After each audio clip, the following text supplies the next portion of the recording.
Hello everyone, welcome back to our YouTube channel Rozgar revision. So friends, आज है हमारा lecture number 3 geography के revision का। तो आज हम लोग ज्योग्राफी के आगे के चैप्टर का जो है रिवीजन करने वाले हैं, जिसमें आज हम लोग क्या देखने वाले हैं। तो आज हम लोग देखेंगे मृदा के बारे में देखेंगे, प्रकृति के बारे में देखेंगे, भारत के नेशनल पार्क कौन कौन से हैं उनके बारे में देखेंगे और कहाँ पे हैं उनके बारे में हम आज के वीडियो में देखने वाले हैं। तो जिन लोगों ने हमारा बाकी का वीडियो नहीं देखा है वो हमारे यूट्यूब चैनल पर जाकर हमारा प्लेलिस्ट देख सकते हैं। और वीडियो स्टार्ट करने से पहले हमारे चैनल को सब्सक्राइब कर लीजिए, ताकि आगे आने वाले जितना भी वीडियो होगा वो आप लोगों तक पहुँच जाएगा। और इस वीडियो को जो है जितना से ज़्यादा अपने दोस्तों को शेयर कीजिए, ताकि उन लोगों को भी अपनी एग्ज़ाम की तैयारी करने में हेल्प मिल सके। तो चलिए बिना देर किए हुए अपने इस वीडियो को स्टार्ट करते हैं। सो फ्रेंड्स, सबसे पहले हम लोग देखेंगे मृदा यानी कि सॉइल के बारे में। तो मृदा क्या होता है उसके बारे में यहाँ पे बताया गया है। तो मृदा जो है वो एक बहुमूल्य प्राकृतिक संसाधन है। मृदा कैसा है? तो बहुमूल्य प्राकृतिक संसाधन है। और मृदा शब्द की उत्पत्ति जो है किस भाषा से हुई है? तो लैटिन भाषा के शब्द है एक सोलम, जिसका शब्द का अर्थ क्या होता है? तो फर्श यानी कि फ्लोर होता है। यानी कि मृदा का जो उत्पत्ति है वो लैटिन भाषा के शब्द सोलम से हुआ है, जिसका अर्थ होता है फर्श यानी कि फ्लोर होता है। और मिट्टी के अध्ययन को क्या कहा जाता है? तो पेडोलॉजी कहा जाता है मिट्टी के अध्ययन को। यानी कि इसमें जो है मिट्टी का अध्ययन किया जाता है, इसकी प्रकृति और इसका जो भौतिक, रासायनिक और जैविक गुण होता है इसका अध्ययन किया जाता है पेडोलॉजी में। और मिट्टी यानी कि मिट्टी जो है वो पृथ्वी की ऊपरी परत है। यानी कि मिट्टी जो है वो पृथ्वी की ऊपरी परत माना जाता है, और जो कि पौधों की वृद्धि के लिए प्राकृतिक स्रोतों के रूप में पोषक तत्व, जल एवं अन्य खनिज लवण जो है प्रदान करती है। आगे हमें बताया क्या है? आगे दिया गया है मृदा विज्ञान के बारे में, यानी कि पेडोलॉजी के बारे में दिया गया है। यानी कि मृदा विज्ञान में किसका अध्ययन किया जाता है? तो मृदा का अध्ययन किया जाता है। इसमें जो है मृदा के भौतिक, रासायनिक और जैविक गुणों का अध्ययन किया जाता है। और इसके अंदर बताया गया है कि मृदा विज्ञान में जो है मृदा का अध्ययन प्राकृतिक संसाधन के रूप में किया जाता है। यानी कि पेडोलॉजी में जो है मृदा का अध्ययन किया जाता है किस रूप में? तो प्राकृतिक संसाधन के रूप में किया जाता है। और इसके अंतर्गत जो है मृदा का निर्माण, मृदा का वर्गीकरण, मृदा का भौतिक, रासायनिक एवं जैविक गुणों का अध्ययन किया जाता है। यानी कि पेडोलॉजी में जो है मृदा का निर्माण, मृदा का वर्गीकरण और मृदा के भौतिक, रासायनिक और जैविक गुणों का अध्ययन किया जाता है। और भारतीय कृषि अनुसंधान संस्थान ने जो है भारत की मिट्टियों को कितने भागों में बांटा है? तो 8 भागों में जो है भारत की मिट्टियों को बांटा गया है। तो ये 8 भाग जो है वो कौन कौन है इसके बारे में यहाँ पे नीचे बताया गया है। तो इसमें जो है पहला आता है जलोढ़ मिट्टी, यानी कि एलुवियल सॉइल के बारे में दिया गया है पहला। तो यह नदियों द्वारा लाई गई मिट्टी होती है। यानी कि जो जलोढ़ मिट्टी होती है ये किसके द्वारा लाई गई होती है मिट्टी? तो नदियों के द्वारा लाई गई मिट्टी होती है जलोढ़ मिट्टी। और इस मिट्टी में जो है पोटास अधिक मात्रा में पाया जाता है। यानी कि जो जलोढ़ मिट्टी है इसमें पोटास अधिक मात्रा में पाया जाता है, जबकि नाइट्रोजन, फास्फोरस और ह्यूमस की कमी पाई जाती है। यानी कि जलोढ़ मिट्टी में जो है पोटास अधिक मात्रा में होता है, लेकिन नाइट्रोजन, फास्फोरस और ह्यूमस की जो है कमी होती है। और भारत में जो है सबसे ज़्यादा जलोढ़ मिट्टी जो है पाई जाती है। यानी कि भारत में सबसे ज़्यादा कौन सी मिट्टी पाई जाती है? तो जलोढ़ मिट्टी ही पाई जाती है। ये जो है पूरे इस मिट्टी का जो है लगभग 43% होता है। और भारत की उत्तरी मैदान जो है वो जलोढ़ मिट्टी से निर्मित है। यानी कि जो भारत का उत्तर मैदान है ये जलोढ़ मिट्टी से बना हुआ है।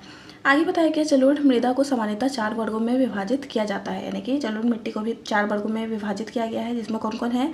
तो इसमें है पहला है भाभर है, दूसरा है तराई, तीसरा है बांगर और चौथा है खादर। ये जो है जलोढ़ मिट्टी के प्रकार है। आगे बताया गया है काली मिट्टी के बारे में। तो दूसरा यहाँ पे मिट्टी दिया गया है काली मिट्टी, यानी कि ब्लैक सॉइल के बारे में। तो भारत में जो है काली मृदा का निर्माण ज्वालामुखी विस्फोट से निकलने वाले लावा के ठंडे होने के उपरांत जो है बेसाल्ट लावा के अपक्षय यानी कि टूटने फूटने से हुआ है। यानी कि जो काली मिट्टी है इसका निर्माण कैसे होता है? तो जब ज्वालामुखी विस्फोट होती है तो उनसे जो लावा निकलता है उसके ठंडे होने के बाद बेसाल्ट लावा के अपक्षय यानी कि टूटने फूटने से जो है ब्लैक सॉइल यानी कि काली मिट्टी का निर्माण होता है। और इसलिए जो है इसे लावा मिट्टी भी कहा जाता है। यानी कि काली मिट्टी को लावा मिट्टी भी कहा जाता है। आगे बताया गया है, आगे दिया गया है कि मालवा का पठार जो है इसी डक्कन ट्रैप की काली मिट्टी क्षेत्र के अंतर्गत आता है। यानी कि जो मालवा का पठार है वो इसी डक्कन ट्रैप की काली मिट्टी क्षेत्र के अंतर्गत ही आता है। और ये मिट्टी जो है वो भारत के कुल भौगोलिक क्षेत्र का लगभग कितना परसेंट है? तो 15% जो है वो काली मिट्टी हिस्सा जो है वो कवर करती है। और इस मिट्टी को जो है रेगुर मिट्टी भी कहा जाता है। यानी कि काली मिट्टी को रेगुर मिट्टी भी कहा जाता है। और यह मिट्टी जो है कपास की खेती के लिए उपयुक्त मानी जाती है। यानी कि जो काली मिट्टी या फिर रेगुर मिट्टी है ये कपास की खेती के लिए बहुत अधिक महत्वपूर्ण माना जाता है। और इस मिट्टी में जो है आयरन, चूना, मैग्नीशियम पाया जाता है। यानी कि जो काली मिट्टी या फिर रेगुर मिट्टी होती है इसमें आयरन पाया जाता है, चूना पाया जाता है और मैग्नीशियम पाया जाता है। और जबकि नाइट्रोजन, पोटास और फास्फोरस की इसमें कमी होती है। यानी कि जो काली मिट्टी होती है इसमें आयरन, चूना और मैग्नीशियम होता है, लेकिन नाइट्रोजन, पोटास और फास्फोरस की इसमें कमी होती है। और टाइटेनी, फेरस, मैग्नेटाइट और जीवाश्म की उपस्थिति के कारण जो है इस मिट्टी का रंग काला होता है। यानी कि काली मिट्टी का रंग काला क्यों होता है? तो टाइटेनिफेरस मैग्नेटाइट और जीवाश्म की उपस्थिति होती है इसमें, इस कारण से जो है इसका रंग काला होता है। और इस मिट्टी के अन्य नाम हैं रेगुर है, चेरनोजम है, कपासी है, लावा मिट्टी इत्यादि जो है काली मिट्टी का अन्य नाम है। और यह मिट्टी जो है भारत में सबसे ज़्यादा महाराष्ट्र, गुजरात, छत्तीसगढ़, मध्य प्रदेश, ओडिशा में पाई जाती है। यानी कि काली मिट्टी कहाँ कहाँ पाई जाती है अधिक मात्रा में? तो सबसे ज़्यादा जो है महाराष्ट्र में, गुजरात में, छत्तीसगढ़ में, मध्य प्रदेश और उड़ीसा में पाई जाती है। तीसरा यहाँ पे मिट्टी बताया गया है लाल मिट्टी या फिर पीली मिट्टी के बारे में, यानी कि रेड एंड येलो सॉइल के बारे में। तो इसमें बताया गया है कि यह भारत की दूसरी प्रमुख मृदा है, यानी कि जलोढ़ मिट्टी के बाद जो है यह दूसरा प्रमुख मृदा माना जाता है लाल और पीली मिट्टी को, और जिसका विकास जो है दक्कन के पठार के पूर्वी एवं दक्षिणी भाग में कम वर्षा वाले उन क्षेत्रों में हुआ है। यानी कि जो लाल और पीली मिट्टी है यह दूसरी प्रमुख मृदा है, और जिसका विकास कहाँ पे हुआ है? तो दक्कन के पठार के पूर्वी और दक्षिणी भाग में कम वर्षा वाले क्षेत्रों में हुआ है, और जहाँ पे जो है रवेदार आग्नेय चट्टान यानी कि ग्रेनाइट और नीस पाई जाती है। यानी कि वहाँ पे क्या पाया जाता है? तो रवेदार और आग्नेय चट्टानें यानी कि ग्रेनाइट और नीस पाई जाती है। और इस मिट्टी में जो है सिलिका और आयरन पाया जाता है। यानी कि जो लाल और पीली मिट्टी है इसमें सिलिका और आयरन पाया जाता है। और लाल मिट्टी का जो है लाल रंग किसके कारण होता है? तो लौह ऑक्साइड के कारण लाल मिट्टी का लाल रंग होता है। और लाल मिट्टी में जो है चूना मिलाकर इसे उपजाऊ बनाया जा सकता है। यानी कि लाल मिट्टी में जो है इसे उपजाऊ बनाने के लिए इसमें चूना मिलाया जाता है ताकि ये और अधिक उपजाऊ बन जाए। और इस मिट्टी की उपज जो है क्षमता कम होती है, यानी कि जो लाल मिट्टी होती है इसकी उपज क्षमता बहुत कम होती है। और प्रायद्वीपीय पठार के अधिकांश क्षेत्र में जो है इस मिट्टी का विकास होने के कारण इसे मंडलीय मृदा भी कहा जाता है। यानी कि प्रायद्वीपीय पठार में अधिकांश क्षेत्र में जो है लाल और पीली मिट्टी पाई जाती है, जिसके कारण इसे मंडलीय मृदा कहा जाता है। चौथा मिट्टी यहाँ पे दिया गया है लेटराइट मिट्टी के बारे में, यानी कि लेटराइट सॉइल के बारे में बताया गया है। तो लेटराइट एक लैटिन शब्द लेटर से बना हुआ है, यानी कि लेटराइट जो शब्द है ये किससे बना हुआ है? तो लैटिन शब्द लेटर से बना हुआ है, जिसका शाब्दिक अर्थ क्या होता है? तो इसका अर्थ होता है ईंट यानी कि ब्रिक। और इस मृदा का प्रयोग जो है ईंट बनाने में भी किया जाता है। यानी कि जो लेटराइट मृदा है, लेटराइट मिट्टी है, इसका उपयोग जो है ईंट बनाने के लिए किया जाता है। और इस मृदा का विकास जो है उन क्षेत्रों में होता है जहाँ पे उच्च तापमान एवं भारी वर्षा होती है। यानी कि जहाँ पे उच्च तापमान होगा और भारी वर्षा होती है वहाँ पे लेटराइट मिट्टी का निर्माण होता है। और अधिक वर्षा के कारण जो है जल के साथ चूना और सिलिका का निक्षालन हो जाता है। यानी कि अधिक वर्षा होने से, यानी कि अधिक बारिश होती है तो जल के साथ जो है चूना और सिलिका का निक्षालन हो जाता है, और लोहे के ऑक्साइड एवं एल्यूमिनियम के यौगिक मृदा में अवशेष बचे रहते हैं। और यह मिट्टी जो है चाय और इलायची की खेती के लिए सर्वाधिक उपयुक्त मानी जाती है। यानी कि लेटराइट मिट्टी जो है वो चाय और इलायची की खेती के लिए सबसे उपयुक्त माना जाता है। आगे बताया गया है पांचवा मिट्टी के बारे में। तो पांचवा मिट्टी है यहाँ पे पर्वतीय मिट्टी, यानी कि हिली सॉइल के बारे में यहाँ पे बताया गया है। तो इसे जो है वनीय मृदा भी कहा जाता है। यानी कि पर्वतीय मिट्टी जो होती है इसे वनीय मृदा कहा जाता है। और यह मिट्टी जो है हिमालय की घाटियों की ढलानों पर लगभग 2700 से लेकर के 3000 मीटर की ऊंचाई के भागों में पाई जाती है। यानी कि पर्वतीय मिट्टी जो है कहाँ पे पाई जाती है? तो हिमालय की घाटियों के ढलानों पर लगभग 2700 से 3000 मीटर की ऊंचाई के भागों में जो है पाई जाती है पर्वतीय मिट्टी। और इस मिट्टी में जो है जीवाश्म की अधिकता होती है। यानी कि जो पर्वतीय मिट्टी होती है इसमें जीवाश्म की मात्रा बहुत अधिक होती है। और इस मिट्टी में जो है चाय, कहवा, मसाले, फलों की खेती की जाती है। यानी कि पर्वतीय मिट्टी जो होती है इसमें चाय, कहवा, मसाले और फलों की खेती की जाती है। आगे बताया गया है करेवा मृदा के बारे में। तो करेवा मृदा जो है वो जम्मू और कश्मीर में पाई जाती है। यानी कि करेवा मृदा कहाँ पे पाई जाती है? तो जम्मू कश्मीर में पाई जाती है। और करेवा जो है कश्मीर घाटी के झीलीय निक्षेप है। यानी कि करेवा जो है वो कश्मीर घाटी के झीलीय निक्षेप है, और इसमें जो है हिमानी के मोटे निक्षेप और हिमोड उपस्थित होते हैं। और करेवा जो है मुख्य रूप से केसर, बादाम, अखरोट, सेब, मेवों की खेती के लिए प्रयोग की जाती है। यानी कि करेवा मृदा का उपयोग किस लिए किया जाता है? तो केसर की खेती, बादाम, अखरोट, सेब, मेवों की खेती करने के लिए जो है करेवा मृदा का उपयोग किया जाता है। आगे दिया गया है इसमें छठे मिट्टी के बारे में। तो छठा मिट्टी दिया गया है इसमें शुष्क एवं मरुस्थलीय मिट्टी, यानी कि एरिड और डिजर्ट सॉइल के बारे में। तो इस मिट्टी का विस्तार जो है शुष्क एवं अर्ध शुष्क क्षेत्रों में, अरावली पर्वत एवं सिंधु घाटी एवं मध्यवर्ती क्षेत्रों में, जैसे कि पश्चिमी राजस्थान, उत्तर गुजरात, दक्षिणी हरियाणा, पश्चिमी उत्तर प्रदेश में पाई जाती है। यानी कि जो शुष्क और मरुस्थलीय मिट्टी पाई जाती है वो कहाँ पे पाई जाती है? तो शुष्क एवं अर्ध शुष्क क्षेत्रों में, अरावली पर्वत एवं सिंधु घाटी एवं मध्यवर्ती क्षेत्रों में, जैसे कि पश्चिमी राजस्थान, उत्तरी गुजरात, दक्षिणी हरियाणा, पश्चिमी उत्तर प्रदेश में पाई जाती है। और इस मिट्टी में जो है मोटे अनाज की खेती की जाती है। यानी कि जो शुष्क एवं मरुस्थलीय जो मिट्टी होती है इसमें मोटे अनाज की खेती की जाती है। और यह मृदा जो है वो देश की कुल मृदा का लगभग कितना % है? तो 4.32% जो है वो शुष्क एवं मरुस्थलीय मृदा है। और इस मृदा में जो है सामान्यतः कम जल की आवश्यकता वाली फसलों को उगाया जाता है, जैसे कि ज्वार हो गया, बाजरा हो गया, रागी, तिलहन इत्यादि का जो है उपज जो है शुष्क एवं मरुस्थलीय मिट्टी में किया जाता है। आगे दिया गया है 7वां मिट्टी के बारे में, यानी कि लवणीय एवं क्षारीय मृदा के बारे में। तो सैलिन सॉइल के बारे में यहाँ पे बताया गया है। तो यह जो है अंतर क्षेत्रीय मिट्टी है, यानी कि लवणीय और क्षारीय मिट्टी कैसी है, तो अंतर क्षेत्रीय मिट्टी है और इसका विस्तार जो है सभी ज्वालामुखी क्षेत्रों में है। यानी कि जो लवणीय और क्षारीय मिट्टी है इसका विस्तार कहाँ पे है, तो सभी जलवायु क्षेत्रों में है। और यह जो है राजस्थान, पंजाब, हरियाणा, उत्तर प्रदेश, बिहार, महाराष्ट्र, तमिलनाडु में विस्तृत है। यानी कि लवणीय एवं क्षारीय मिट्टी जो है वो जलवायु क्षेत्रों में पाई जाती है। और जैसे कि यहाँ पे राजस्थान, पंजाब, हरियाणा, उत्तर प्रदेश, बिहार, महाराष्ट्र, तमिलनाडु में इसका विस्तार पाया जाता है। आगे दिया गया है इस मिट्टी में जो है सोडियम एवं पोटेशियम की मात्रा अधिक होने के कारण यह लवणीय होती है। यानी कि लवणीय मिट्टी जो होती है इसमें सोडियम और पोटेशियम की मात्रा अधिक होती है, जिसके कारण यह जो है लवणीय होता है। और जिप्सम और पाइराइट का प्रयोग कर लवणीय मिट्टियों को जो है कृषि योग्य बनाया जाता है। यानी कि जिप्सम और पाइराइट का प्रयोग करके जो है लवणीय मिट्टी को कृषि योग्य के लिए बनाया जाता है। और भारत के हरित क्रांति वाले क्षेत्रों में जो है नहरों के आसपास लवणीय एवं क्षारीय मिट्टी में अधिक तेजी से वृद्धि हुई है, और जिसके कारण जो है बंजर भूमि की समस्या उत्पन्न हुई है। और इस प्रकार की मृदाओं में जो है बरसीम, धान, गन्ना, अमरूद, आंवला, फालसा तथा जामुन जैसी लवण प्रतिरोधी फसलें एवं फल वृक्ष लगाए जाते हैं। यानी कि जो लवणीय और क्षारीय मिट्टी होती है इसमें बरसीम, धान, गन्ना, अमरूद, आंवला, फसल, फालसा, जामुन जैसे कि जो है फसलें एवं फल के वृक्ष लगाए जाते हैं। आगे दिया गया है 8वां मिट्टी के प्रकार के बारे में। तो 8वां जो मिट्टी का प्रकार है वो है पीट एवं जैव मृदा। तो इसमें दिया गया है कि इस मृदा का निर्माण जो है नदियों के द्वारा निर्मित डेल्टाई क्षेत्रों में जल का भराव एवं उच्च आर्द्रता होने के कारण हुआ है। यानी कि पीट और जैव मृदा का निर्माण कैसे हुआ है, तो नदियों के द्वारा निर्मित डेल्टाई क्षेत्रों में जल का भराव तथा उच्च आर्द्रता होने के कारण जो है इस मृदा का निर्माण हुआ है।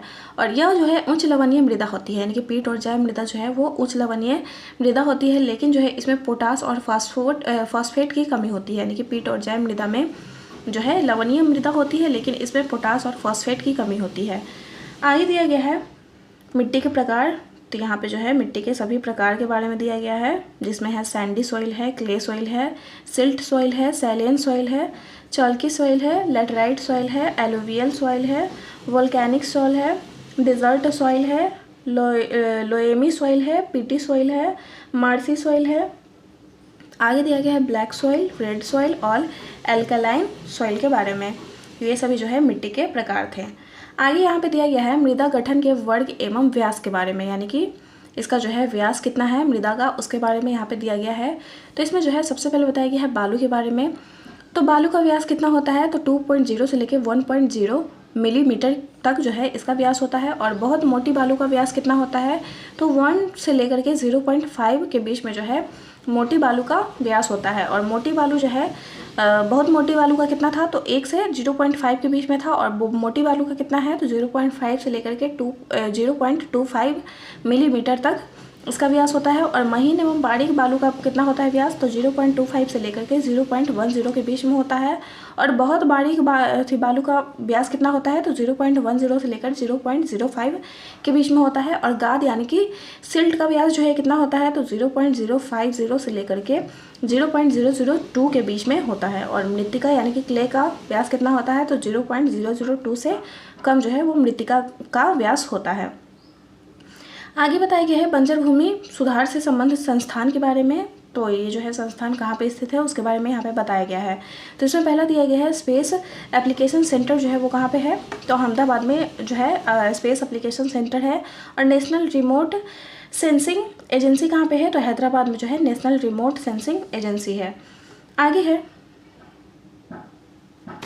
आगे centre of studies in resource engineering जो है वो कहाँ पे है, तो मुंबई में है। और new stands of council of scientific and industrial research ये जो है कहाँ पे है, तो दिल्ली में स्थित है। आगे दिया गया है प्राकृतिक वनस्पति यानी कि नेचुरल वेजिटेशन के बारे में दिया गया है। तो इसमें प्राकृतिक वनस्पति के बारे में बताया गया है। तो इसमें सबसे पहले बताया गया वनस्पति के बारे में। तो वनस्पति से तात्पर्य क्या होता है, तो वृक्षों, झाड़ियों, घासों, बेलों, लताओं आदि के समूह या फिर पौधे की विभिन्न प्रजातियों से है जो कि निश्चित वातावरण में पाई जाती है, यानी कि जो निश्चित वातावरण में जो वृक्ष, झाड़ी, घास, बेल, लताएं इत्यादि के समूह और पौधे की जो विभिन्न प्रजातियां होती हैं उन्हें वो वनस्पति कहा जाता है। और जब वनस्पति जो है लंबे समय तक बिना किसी बाह्य मानवीय हस्तक्षेप के वहाँ पर पाई जाने वाली मिट्टी और जलवायु परिस्थितियों में अपने आप को ढालकर स्वतः विकास करती या फिर उगती है, उसे प्राकृतिक वनस्पति कहा जाता है। यानी कि प्राकृतिक वनस्पति किसे कहते हैं, तो जब वनस्पति बहुत लंबे समय तक जो है बिना किसी मानवीय हस्तक्षेप के पाई जाने वाली मिट्टी और जलवायु परिस्थिति में अपने आप को जो है ढालकर विकास करती है, तो उसे प्राकृतिक वनस्पति कहते हैं। आगे दिया गया भारत की प्राकृतिक वनस्पतियों को जो है निम्न वर्गों में बांटा जा सकता है, यानी कि भारत के जो प्राकृतिक वनस्पति है उसे विभिन्न भागों में बांटा जा सकता है, जिसमें पहला दिया गया है उष्णकटिबंधीय सदाबहार वन। तो ये वन जो है वो 200 सेंटीमीटर से अधिक वर्षा के क्षेत्र में मिलते हैं, यानी कि उष्णकटिबंधीय सदाबहार वन जो होते हैं वो 200 सेंटीमीटर से अधिक जहाँ पे वर्षा होती है उस क्षेत्र में पाए जाते हैं। और इसके मुख्य क्षेत्र जो है वो है सह्याद्री, शिलांग पठार, उत्तर पूर्वी पहाड़ियाँ, अंडमान निकोबार द्वीप समूह और लक्षद्वीप में जो है उष्णकटिबंधीय सदाबहार वन पाए जाते हैं। और उत्तरी सह्याद्री में जो है इन वनों को 16 वन के नाम से भी जाना जाता है, यानी कि उष्णकटिबंधीय सदाबहार वन को उत्तरी सह्याद्री में क्या कहा जाता है, तो 16 वन के नाम से जाना जाता है। और प्रमुख वृक्ष जो है वो कौन कौन है, तो महोगनी है, रोजवुड है, आबनूस है, जाड़ुल है, बांस, बेंत, सिनकोना और रबड़ आदि जो है वो उष्णकटिबंधीय सदाबहार वन के अंतर्गत में आते हैं। दूसरा यहाँ पे दिया गया है उष्णकटिबंधीय पर्णपाती वन के बारे में। तो भारत में जो है ये वन बहुतायत में पाए जाते हैं, यानी कि उष्णकटिबंधीय पर्णपाती वन जो है ये भारत में बहुतायत मात्रा में पाए जाते हैं और इन्हें जो है मानसून वन भी कहा जाता है, यानी कि उष्णकटिबंधीय पर्णपाती वन को मानसून वन कहा जाता है। और ये जो है वन उन क्षेत्रों में पाए जाते हैं जहाँ पे वार्षिक वर्षा 70 से लेकर 200 सेंटीमीटर होती है, यानी कि उष्णकटिबंधीय पर्णपाती वन कहाँ पे पाए जाते हैं, तो जहाँ पे 70 से लेकर 200 सेंटीमीटर के बीच में वर्षा होती है वहाँ पे उष्णकटिबंधीय पर्णपाती वन पाए जाते हैं। और जल उपलब्धता के आधार पर जो है इन वनों को आर्द्र एवं शुष्क पर्णपाती वनों में विभाजित किया जाता है, यानी कि जल उपलब्धता होने के कारण जो उष्णकटिबंधीय पर्णपाती वन है इन्हें आर्द्र और शुष्क पर्णपाती वनों में विभाजित किया जाता है। और आर्द्र पर्णपाती वन जो है उन क्षेत्रों में पाए जाते हैं जहाँ पे 100 से 200 सेंटीमीटर के बीच में वर्षा होती है। और ये वन जो है उत्तर पूर्वी राज्यों और हिमालय के गिरिपद, पश्चिमी घाट के पूर्वी ढालों, ओडिशा में उगते हैं। और सागवान, साल, शीशम, हुर्रा, महुआ, आंवला, सेमल, कुसुम और जो है चंदन आदि प्रजातियों के वृक्ष जो है इन वन में पाए जाते हैं। यानी कि उष्णकटिबंधीय पर्णपाती वन में कौन कौन वृक्ष पाए जाते हैं, तो सागवान है, साल है, शीशम है, हर्रा है, माहुला है, आंवला है, सेमल है, कुसुम है और चंदन इत्यादि की वृक्ष जो है इस वन में पाए जाते हैं।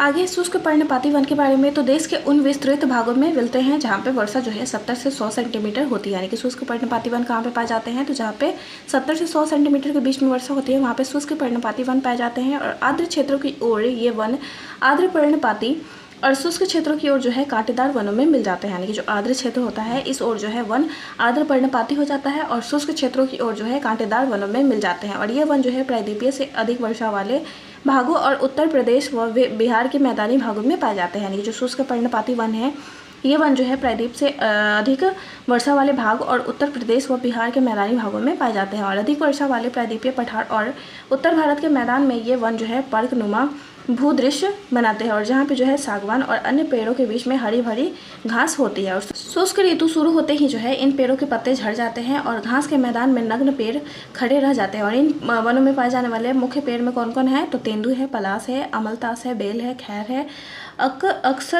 अक्सलवुड है और इत्यादि जो है शुष्क पर्णपाती वन के अंतर्गत आते हैं। और राजस्थान के पश्चिमी और दक्षिणी भागों में जो है कम वर्षा और अत्यधिक पशु चरण के कारण जो है प्राकृतिक वनस्पति बहुत विरल है, यानी कि राजस्थान के पश्चिम और दक्षिण भाग में जो है कम वर्षा होती है जिसके कारण जो है अधिक पशु चरण होता है और इसके कारण जो है प्राकृतिक वनस्पति बहुत ही विरल है। आगे बताया गया उष्णकटिबंधीय कांटेदार वन के बारे में। तो इसमें दिया गया है उष्णकटिबंधीय कांटेदार वन जो है उन भागों में पाए जाते हैं जहाँ पे वर्षा कितनी होती है, तो 50 सेंटीमीटर से कम जहाँ पे वर्षा होती है वहाँ पे उष्णकटिबंधीय कांटेदार वन पाए जाते हैं। और इन वनों में जो है कई प्रकार के घास और झाड़ियाँ शामिल होती हैं और इसमें जो है दक्षिण पश्चिम पंजाब, हरियाणा, राजस्थान, गुजरात, मध्य प्रदेश और उत्तर प्रदेश के अर्ध शुष्क क्षेत्र शामिल होते हैं। यानी कि उष्णकटिबंधीय कांटेदार वन में कौन कौन सा क्षेत्र आता है, तो दक्षिण पश्चिम पंजाब आता है, हरियाणा आता है, राजस्थान है, गुजरात है, मध्य प्रदेश है और उत्तर प्रदेश के अर्ध शुष्क क्षेत्र आते हैं। और इन वनों में जो है पौधे लगभग पूरे वर्ष पर्णरहित रहते हैं और झाड़ियाँ जैसे लगते हैं, यानी कि इस वन में जो है पौधे जो होते हैं वो लगभग पूरे वर्ष पर्णरहित यानी कि बिना पत्ते के रहते हैं और झाड़ियों जैसे लगते हैं। और इनमें जो है पाई जाने वाली मुख्य प्रजातियाँ कौन कौन है? तो बबूल है, बेर है, खजूर है, खैर, नीम, खेजरी और पलास इत्यादि जो है उष्णकटिबंधीय कांटेदार वन में आते हैं। और इन वृक्षों के नीचे जो है लगभग 2 मीटर लंबी कुछ घास उगती है, यानी कि उष्णकटिबंधीय जो कांटेदार वन होते हैं इसमें जो वृक्ष होती है इसके नीचे जो है लगभग 2 मीटर लंबी जो है कुछ घास उगती है। आगे बताइए है पर्वतीय वन के बारे में। तो पर्वतीय क्षेत्रों में जो है ऊंचाई के साथ तापमान घटने के साथ साथ प्राकृतिक वनस्पति में भी बदलाव आता है। और इन वनों को जो है 2 भागों में बांटा जा सकता है। पहला है उत्तर पर्वतीय वन और दूसरा है दक्षिण पर्वतीय वन। तो ऊंचाई बढ़ने के साथ जो है हिमालय पर्वत श्रृंखला में उष्णकटिबंधीय वनों से जो है टुंड्रा में पाई जाने वाली प्राकृतिक वनस्पति पाई जाती है, यानी कि जैसे जैसे ऊंचाई बढ़ेगी उसके साथ जो है हिमालय पर्वत श्रृंखला में उष्णकटिबंधीय वनों से जो है टुंड्रा में पाई जाने वाली जो प्राकृतिक वनस्पति है ये पाई जाती है। और हिमालय के गिरी पद पर जो है पर्णपाती वन पाए जाते हैं। और इसके बाद जो है 1000 से 2000 मीटर की ऊंचाई पर जो है आर्द्र शीतोष्ण कटिबंधीय प्रकार के वन पाए जाते हैं। और उत्तर पूर्वी भारत के उत्तर पहाड़ी जो है वो श्रृंखला और पश्चिम बंगाल और उत्तरांचल के पहाड़ी इलाकों में जो है चौड़े पत्ते वाले ओक और चेस्टनट जैसे सदाबहार वन पाए जाते हैं। और अधिक ऊंचाई वाले भागों में जो है टुंड्रा वनस्पति जैसे कि मॉस व लाइकेन आदि पाई जाती है, यानी कि जो अधिक ऊंचाई जो वाला जो भाग होता है इसमें टुंड्रा वनस्पति जैसे कि मॉस और लाइकन पाई जाती है। आगे बताया क्या है वेलांचली व अनूप वन के बारे में। तो वेलांचली और अनूप वन क्या है? तो इसमें दिया गया है कि भारत के विभिन्न प्रकार के आर्द्र व अनूप आवास पाए जाते हैं, यानी कि भारत में अलग अलग प्रकार के आर्द्र और अनूप आवास पाए जाते हैं। और इसके जो है 70% भाग पर चावल की खेती की जाती है, यानी कि भारत का जो आर्द्र और अनूप आवास है उसमें जो है 70% पर चावल की खेती की जाती है। और भारत में जो है लगभग 39 लाख हेक्टेयर भूमि आर्द्र है, यानी कि भारत की जितनी भी भूमि है उसका जो है लगभग 39 लाख हेक्टेयर भूमि जो है वो आर्द्र है। और ओडिशा में चिल्का और भरतपुर में केवलादेव राष्ट्रीय पार्क जो है वो अंतर्राष्ट्रीय महत्व की आर्द्र भूमियों के अधिकांश अधिवंशन यानी कि रामसर अधिवेशन यानी कि रामसर अधिवेशन के अंतर्गत जो है रक्षित जल कुक्कुट आवास है। और भारत में जो है मैंग्रोव वन 4991.68 वर्ग किलोमीटर क्षेत्र में फैले हुए हैं, जो कि देश के कुल भौगोलिक क्षेत्र का कितना परसेंट है? तो 0.15% है। और भारत जो है वन स्थिति रिपोर्ट 2023 के अनुसार जो है ये बताया गया है। आगे दिया गया है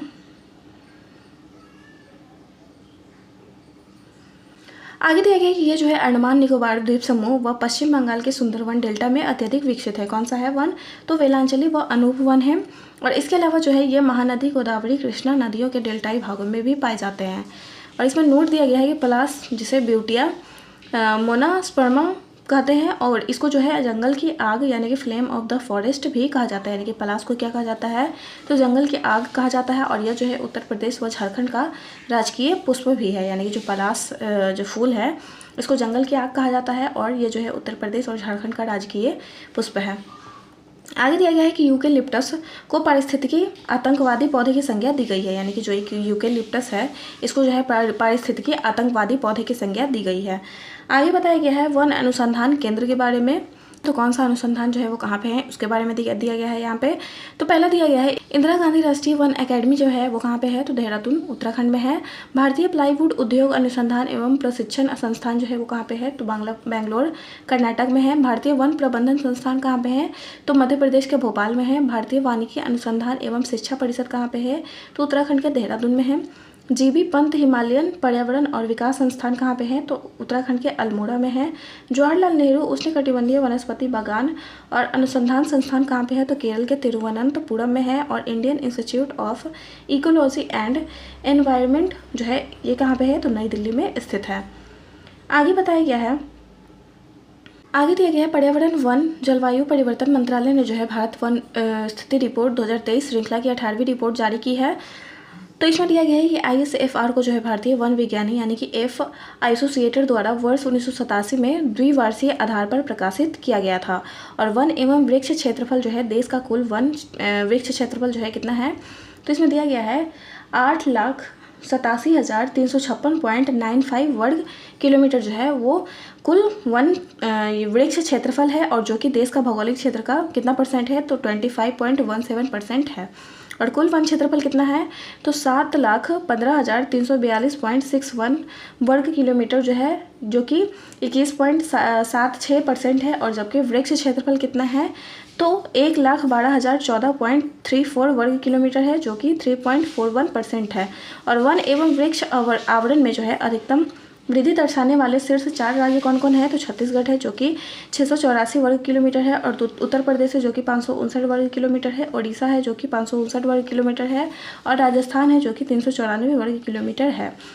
आगे बताया गया कि वनावरण में अधिकतम वृद्धि दर्शाने वाले शीर्ष 3 राज्य कौन सी हैं, तो वनावरण में जो है अधिकतम वृद्धि दर्शाने वाले 3 राज्य हैं मिजोरम, गुजरात और उड़ीसा। जो मिजोरम में कितना है, तो 242 वर्ग किलोमीटर है, और गुजरात में कितना है, तो 180 वर्ग किलोमीटर है, और उड़ीसा में कितना है, तो 152 वर्ग किलोमीटर है।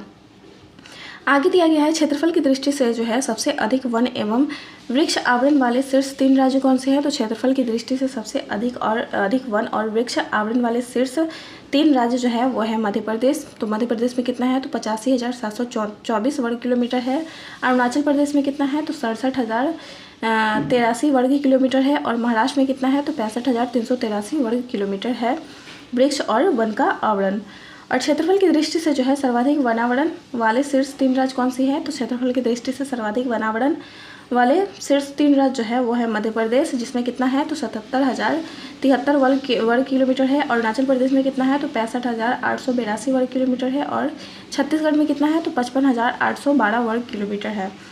और कुछ भौगोलिक क्षेत्रफल की तुलना में जो है वन आवरण के प्रतिशत की दृष्टि से लक्षद्वीप जो है, जिसमें 91.33% में जो है सबसे अधिक वन आवरण है, और इसके बाद जो है मिजोरम और अंडमान एवं निकोबार द्वीप का स्थान आता है, यानी कि सबसे ज़्यादा में है कौन, तो लक्षद्वीप है, जहाँ पे कितना है प्रतिशत, तो 91.33% है। और उसके बाद जो है मिजोरम का स्थान आता है, जहाँ पे कितना है, तो 85.34% है, और अंडमान निकोबार में कितना है, तो 81.62% है।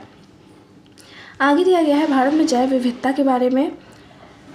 तो इसमें दिया गया है कि किसी प्राकृतिक प्रदेश में पाए जाने वाले जीव जंतु एवं पादपों की प्रजातियों की बहुलता को जो है जैव विविधता यानी कि बायोडाइवर्सिटी कहा जाता है। यानी कि भारत में जैव विविधता क्या होता है, तो किसी भी प्राकृतिक प्रदेश में पाए जाने वाले जो जीव जंतु होते हैं और पादप की जो प्रजातियां होती है, इसकी बहुलता को जो है जैव विविधता कहा जाता है। और जैव विविधता जो है किसी जैविक तंत्र के स्वास्थ्य का घोतक है।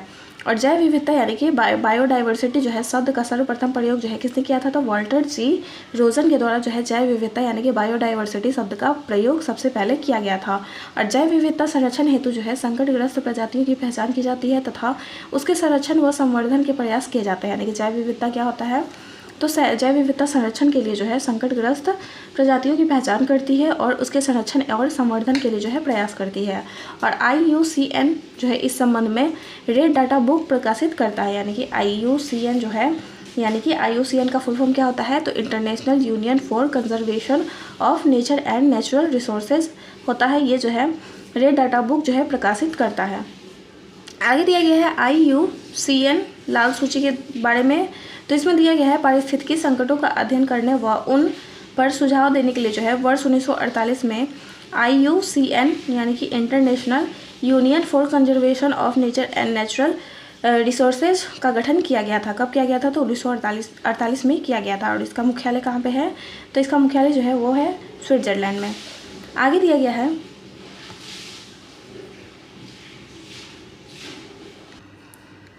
आगे अंतर्राष्ट्रीय जैव विविधता दिवस जो है कब मनाया जाता है, तो अंतर्राष्ट्रीय जैव विविधता दिवस मनाया जाता है 22 मई को। और वर्ष 1855 में जो है देश का पहला चिड़ियाघर चेन्नई में बनाया गया था। यानी कि पहला जो चिड़ियाघर था देश का वो सबसे पहले कहाँ बनाया गया था, तो 1855 ईस्वी में जो है चेन्नई में बनाया गया था। और कोलकाता का अलीपुर चिड़ियाघर जो है वो देश का सबसे बड़ा चिड़ियाघर है और जिसकी स्थापना कब हुई थी, तो 1875 ईस्वी में हुआ था। यानी कि कोलकाता का जो अलीपुर चिड़ियाघर है वो देश का सबसे बड़ा चिड़ियाघर है और इसकी स्थापना 1875 ईस्वी में हुई थी। आगे दिया गया है जैवमंडल आरक्षित क्षेत्र का आंतरिक विभाजन। तो आंतरिक विभाजन कैसे कैसे है उसके बारे में दिया गया है। तो सबसे पहले जो है अंदर होता है केंद्रीय जोन यानी कि कोर जोन होता है। उसके ऊपर जो होता है वो होता है बफर जोन यानी कि बफर क्षेत्र होता है। उसके बाद जो होता है वो संक्रमण क्षेत्र होता है और जिसको ट्रांजिशन जोन कहा जाता है। और सबसे बाहर का जो क्षेत्र होता है वो होता है मानव अधिवास क्षेत्र यानी कि ह्यूमन सेटलमेंट जोन होता है। आगे दिया गया है आगे दिया गया है कि एम जो होता है वो क्या होता है, तो एम जो होता है वो मॉनिटरिंग क्षेत्र होता है। आर क्या होता है, तो शोध और अनुसंधान क्षेत्र होता है। ई क्या होता है, तो शैक्षिक क्रिया क्षेत्र होता है। और एस क्या होता है, तो सहभागितापूर्ण उपयोग क्षेत्र मानव अधिवास क्षेत्र होता है। और टी जो होता है वो होता है पर्यटन क्षेत्र।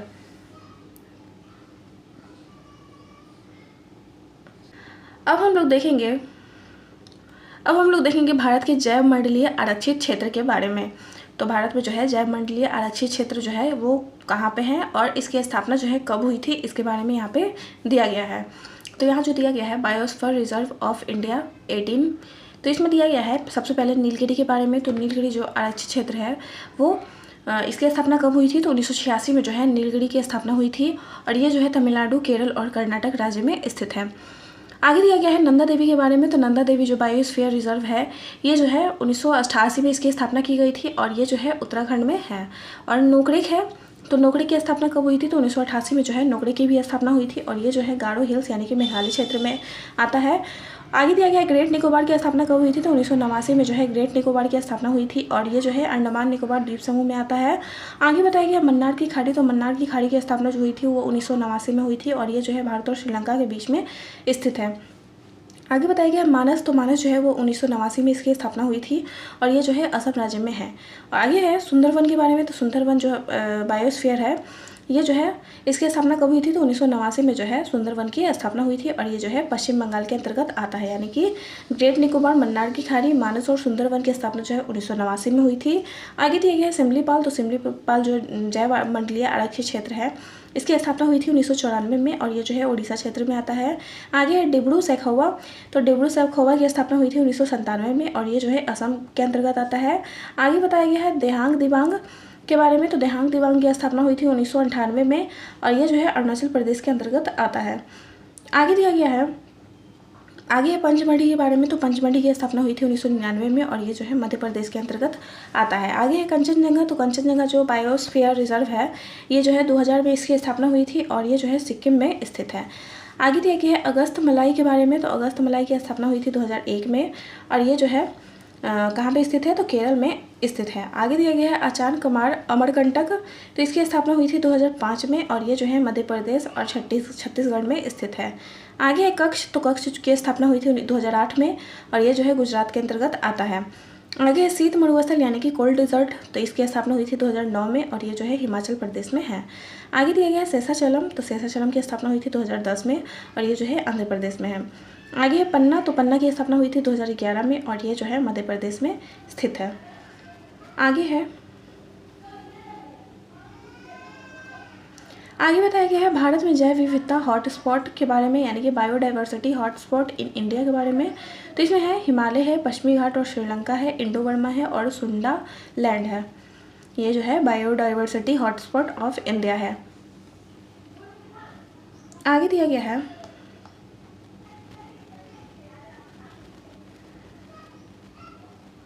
आगे बताया गया है हिमालय के बारे में। तो यहाँ पे जो है हिमालय के बारे में बताया गया है।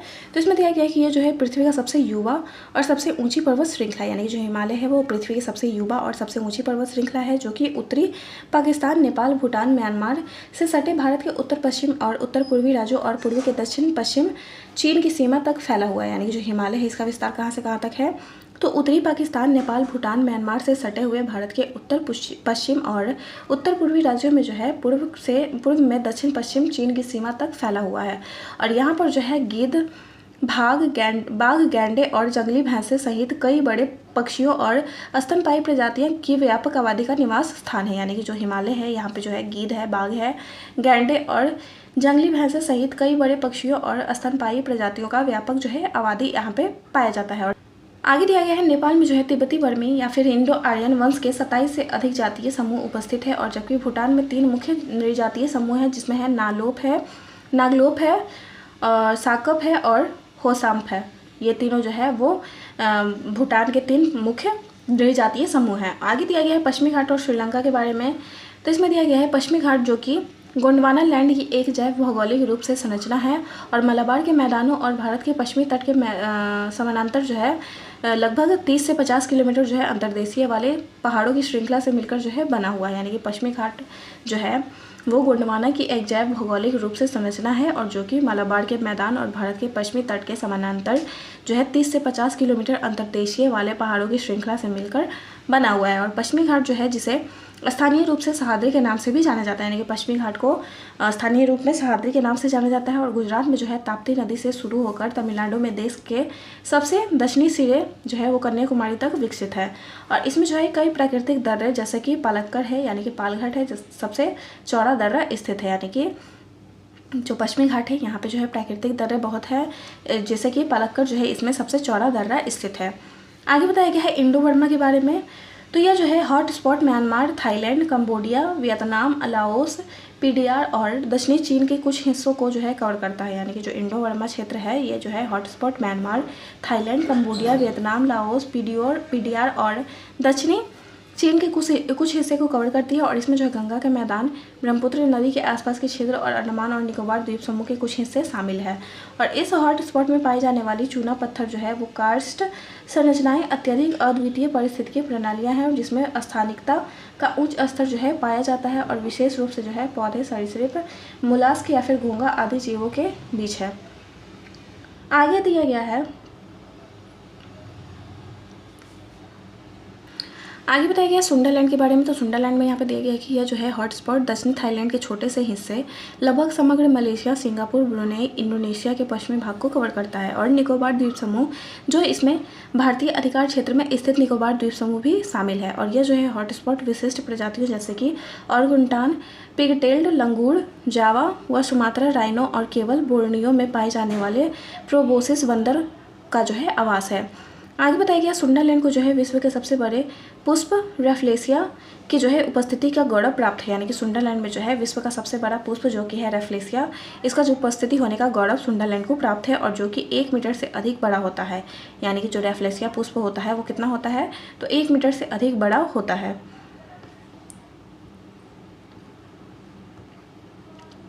आगे दिया गया है भारत के नेशनल पार्क के बारे में। तो भारत में जो है नेशनल पार्क जो है वो कौन कौन है तो उसके बारे में यहाँ पे दिया गया है।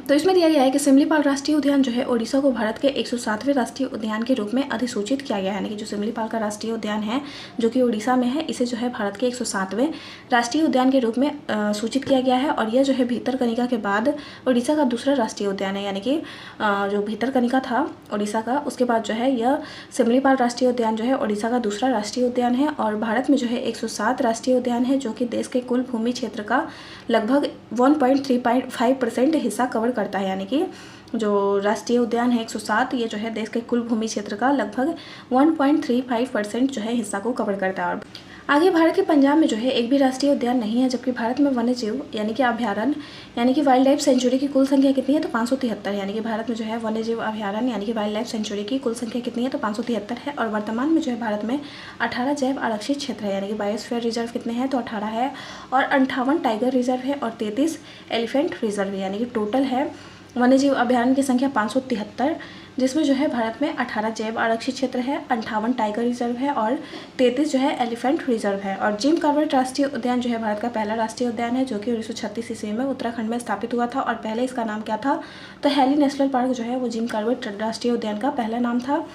और इसे जो है कब स्थापित किया गया था तो 1936 ईस्वी में जिम कॉर्बेट राष्ट्रीय उद्यान को स्थापित किया गया था। और सन 1957 में जो है महान प्रकृतिवादी स्वर्गीय जिम कॉर्बेट की याद में जो है इसका नाम बदल दिया गया था। और रिजर्व में बहने वाली प्रमुख नदियाँ कौन कौन है तो रामगंगा है और सोन नदी जो है वो रिजर्व में बहने वाली प्रमुख नदियाँ हैं।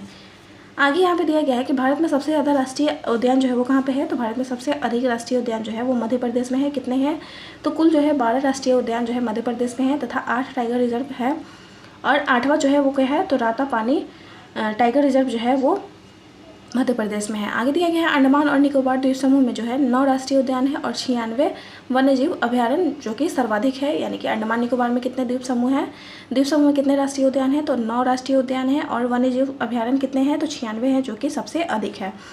आगे भारत का सबसे बड़ा राष्ट्रीय उद्यान क्या है तो हेमिस राष्ट्रीय उद्यान जो है भारत का सबसे बड़ा राष्ट्रीय उद्यान है जो कि लद्दाख में स्थित है और वो जो है हिम तेंदुओं के लिए विश्व विख्यात है, यानी कि जो राष्ट्रीय उद्यान है हेमिस राष्ट्रीय उद्यान जो कि लद्दाख में है ये जो है किसके लिए प्रसिद्ध है तो हिम तेंदुओं के लिए विख्यात है। और भारत का सबसे छोटा राष्ट्रीय उद्यान क्या है तो साउथ बटन है जो कि आइलैंड नेशनल पार्क जो कि अंडमान और निकोबार में स्थित है, यानी कि साउथ बटन है जो कि आइलैंड नेशनल पार्क है और ये जो है अंडमान निकोबार में स्थित है और ये जो है सबसे छोटा राष्ट्रीय उद्यान है। और भारत का सबसे बड़ा बाघ अभयारण्य जो है वो कहाँ है, तो Nagarjuna Sagar Shri slam tiger reserve है जो कि आंध्र प्रदेश में स्थित है, यानी कि सबसे बड़ा बाघ अभयारण्य जो है वो है Nagarjuna Sagar Shri slam tiger reserve और ये जो है आंध्र प्रदेश में स्थित है। आगे भारत का सबसे छोटा टाइगर रिजर्व जो है वो क्या है, तो बोर टाइगर रिजर्व जो है वो भारत का सबसे छोटा टाइगर रिजर्व है जो कि महाराष्ट्र में स्थित है। आगे दुधवा राष्ट्रीय उद्यान जो है वो उत्तर प्रदेश के लखीमपुर खीरी जिले में स्थित है, यानी कि जो दुधवा राष्ट्रीय उद्यान है वो कहाँ पे स्थित है, तो उत्तर प्रदेश के लखीमपुर खीरी जिले में स्थित है और ये जो है नेपाल से अंतर्राष्ट्रीय सीमा साझा करती है। और वर्ष 1977 में जो है इसे राष्ट्रीय उद्यान का दर्जा दिया गया था, यानी कि दुधवा राष्ट्रीय उद्यान को जो है कब राष्ट्रीय उद्यान का दर्जा मिला था, तो 1977 में मिला था। और यूनेस्को विश्व धरोहर सूची में शामिल मानस अभयारण्य जो कि असम में है और राष्ट्रीय उद्यान देश का चर्चित टाइगर और एलिफेंट रिजर्व भी है और इसका नाम जो है मानस नदी के नाम पर रखा गया था, यानी कि जो मानस अभयारण्य है ये जो है राष्ट्रीय उद्यान देश का चर्चित टाइगर और एलिफेंट रिजर्व भी है और इसका नाम जो है वो मानस नदी के नाम पर रखा गया था और जो कि इस उद्यान के पश्चिम में बहती है। और रातापानी टाइगर रिजर्व जो है वो मध्य प्रदेश में है और ये जो है भारत का 57वां टाइगर रिजर्व घोषित किया गया था, यानी कि रातापानी टाइगर रिजर्व को भारत का केवल टाइगर रिजर्व घोषित किया गया था, तो 57वां टाइगर रिजर्व घोषित किया गया था। आगे हम लोग देखेंगे भारत के राष्ट्रीय उद्यानों की सूची के बारे में। तो भारत का राष्ट्रीय उद्यान जो है वो कहाँ पे स्थित है और इसकी स्थापना कब हुई थी उसके बारे में यहाँ पे बताया गया है। तो सबसे पहले दिया गया है कान्हा राष्ट्रीय उद्यान के बारे में। तो कान्हा राष्ट्रीय उद्यान कहाँ पे स्थित है, तो मध्य प्रदेश में है। तो यहाँ पे जो है मध्य प्रदेश में स्थित 6 राष्ट्रीय उद्यान के बारे में बताया गया है, जिसमें है कान्हा राष्ट्रीय उद्यान है, जीवाश्म राष्ट्रीय उद्यान है, पेंच राष्ट्रीय उद्यान है, वन विहार राष्ट्रीय उद्यान है, पन्ना राष्ट्रीय उद्यान है, सतपुरा राष्ट्रीय उद्यान, ये सभी जो है वो मध्य प्रदेश में स्थित है। और इसमें जो है कान्हा राष्ट्रीय उद्यान की स्थापना कब हुई थी, तो 1955 में हुई थी। जीवाश्म राष्ट्रीय उद्यान की स्थापना कब हुई थी, तो 1983 में हुई थी। पेंच राष्ट्रीय उद्यान की भी स्थापना हुई थी 1983 में। वन विहार राष्ट्रीय उद्यान की स्थापना हुई थी 1983 में और पन्ना राष्ट्रीय उद्यान की स्थापना हुई थी 1980 में। और सतपुरा राष्ट्रीय उद्यान की स्थापना कब हुई, तो 1981 में हुआ था। इसमें नोट दिया गया है कि ओंकारेश्वर राष्ट्रीय उद्यान यानी कि खंडवा मध्य प्रदेश, इसकी बनने की प्रक्रिया जो है वो शासन द्वारा पर्यावरण प्रतिबद्धताओं के सापेक्ष में जो है अभी लंबित है। आगे संजय गांधी राष्ट्रीय उद्यान जो है वो कहाँ पे है, तो महाराष्ट्र में है और इसकी स्थापना हुई थी 1983 ईस्वी में। आगे है पेंच यानी कि इंदिरा प्रियदर्शनी राष्ट्रीय उद्यान कहाँ पे स्थित है, तो महाराष्ट्र में है, जिसकी स्थापना हुई थी 1975 में। बनेरघट्टा राष्ट्रीय उद्यान कहाँ है, तो कर्नाटक में है, जिसकी स्थापना हुई थी 1974 में। बांदीपुर राष्ट्रीय उद्यान कहाँ है, तो कर्नाटक में है, इसकी स्थापना हुई थी 1974 में। नागरहोल राजीव गांधी राष्ट्रीय उद्यान जो है वो कहाँ पे है, तो कर्नाटक में है और इसकी स्थापना हुई थी 1988 में। अंसी यानी कि काली राष्ट्रीय उद्यान की स्थापना जो है वो कब हुई थी, तो 1987 में हुई थी और ये कहाँ पे है, तो कर्नाटक में अंसी राष्ट्रीय उद्यान स्थित है। आगे पेरियार राष्ट्रीय उद्यान कहाँ पे स्थित है, तो केरल में जो है पेरियार राष्ट्रीय उद्यान है और इसकी स्थापना हुई थी 1982 में। आगे साइलेंट वैली राष्ट्रीय उद्यान कहाँ है, तो केरल में है और इसकी स्थापना हुई थी 1984 में। आगे है मुदुमलाई राष्ट्रीय उद्यान। तो मुदुमलाई राष्ट्रीय उद्यान जो है वो तमिलनाडु में है और इसकी स्थापना हुई थी 1940 में। मन्नार की खाड़ी समुद्री राष्ट्रीय उद्यान जो है ये भी तमिलनाडु में है और इसकी स्थापना हुई थी 1986 में।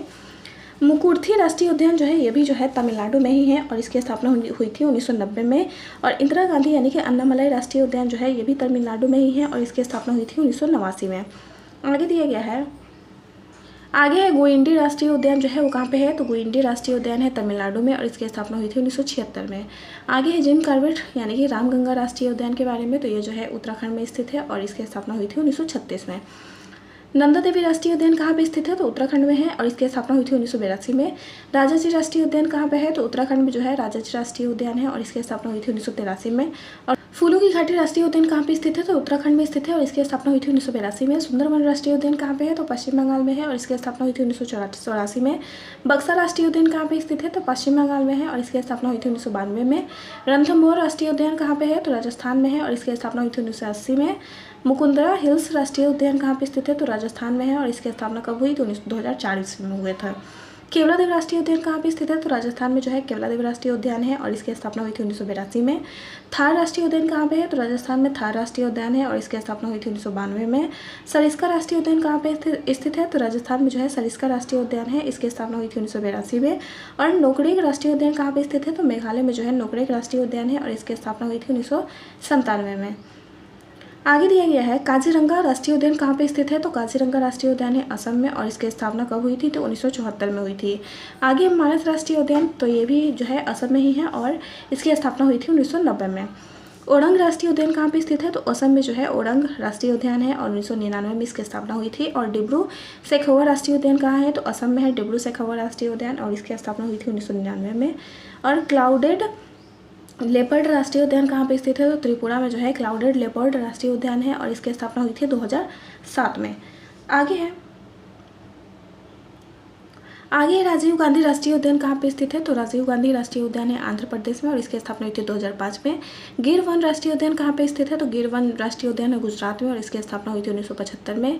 ब्लैक बक राष्ट्रीय उद्यान कहाँ है? तो गुजरात में है और इसकी स्थापना हुई थी 1976 में। नामदफा राष्ट्रीय उद्यान कहाँ है? तो अरुणाचल प्रदेश में नामदफा राष्ट्रीय उद्यान है और इसकी स्थापना हुई थी 1983 में। और मौलिंग राष्ट्रीय उद्यान कहाँ पे स्थित है? तो अरुणाचल प्रदेश में मौलिंग राष्ट्रीय उद्यान है और इसकी स्थापना हुई थी 1982 में। और भीतरकनिका राष्ट्रीय उद्यान की स्थापना जो है कब हुई थी? तो 1998 में हुई थी और ये जो है ओडिशा में स्थित है। आगे है सिमलीपाल राष्ट्रीय उद्यान कहाँ पे स्थित है? तो ओडिशा में जो है सिमलीपाल राष्ट्रीय उद्यान है और इसकी स्थापना हुई थी 1980 में। किबिल लामजाओ राष्ट्रीय उद्यान जो है वो एकमात्र मणिपुर का तैरता हुआ उद्यान है और ये जो है लोकटक झील जो है ये जो है कहाँ पे स्थित है? तो मणिपुर में स्थित है और इसकी स्थापना कब हुई थी? तो 1977 में हुई थी। और साउथ बटन आइलैंड राष्ट्रीय उद्यान कहाँ पे स्थित है? तो अंडमान निकोबार द्वीप समूह पे है और इसकी स्थापना कब हुई थी? तो 1987 में हुई थी। और कैपेबल बे राष्ट्रीय उद्यान कहाँ पे स्थित है? तो अंडमान निकोबार द्वीप समूह पे है और इसकी स्थापना हुई थी 1992 में। आगे दिया गया है माउंट हैरियट राष्ट्रीय उद्यान जो है वो कहाँ पे स्थित है? तो माउंट हैरियट राष्ट्रीय उद्यान है अंडमान निकोबार द्वीप समूह में और इसकी स्थापना हुई थी 1987 में। आगे है नॉर्थ बटन आइलैंड राष्ट्रीय उद्यान कहाँ पे स्थित है? तो अंडमान निकोबार द्वीप समूह पे है और इसकी स्थापना हुई थी 1987 में। मिडिल बटन आइलैंड राष्ट्रीय उद्यान की स्थापना जो है कब हुई थी? तो 1987 में ही हुआ था और ये भी अंडमान निकोबार द्वीप समूह में ही है। और सैडल पीक राष्ट्रीय उद्यान की स्थापना भी हुई थी 1987 में और ये भी जो है अंडमान निकोबार द्वीप समूह में है। आगे है फांगपुई ब्लू माउंटेन राष्ट्रीय उद्यान कहाँ पे है? तो मिजोरम में जो है फांगपुई ब्लू माउंटेन राष्ट्रीय उद्यान है और इसकी स्थापना हुई थी 1992 में। और मुरलेन राष्ट्रीय उद्यान कहाँ पे स्थित है? तो मिजोरम में जो है मुरलेन राष्ट्रीय उद्यान है और इसकी स्थापना हुई थी 1991 में। कंचनजंगा राष्ट्रीय उद्यान कहाँ पे स्थित है? तो सिक्किम में जो है कंचनजंगा राष्ट्रीय उद्यान है और इसकी स्थापना हुई थी 1977 में। वाल्मीकि राष्ट्रीय उद्यान कहाँ पे है? तो बिहार में जो है वाल्मीकि राष्ट्रीय उद्यान है और इसकी स्थापना हुई थी 1978 में।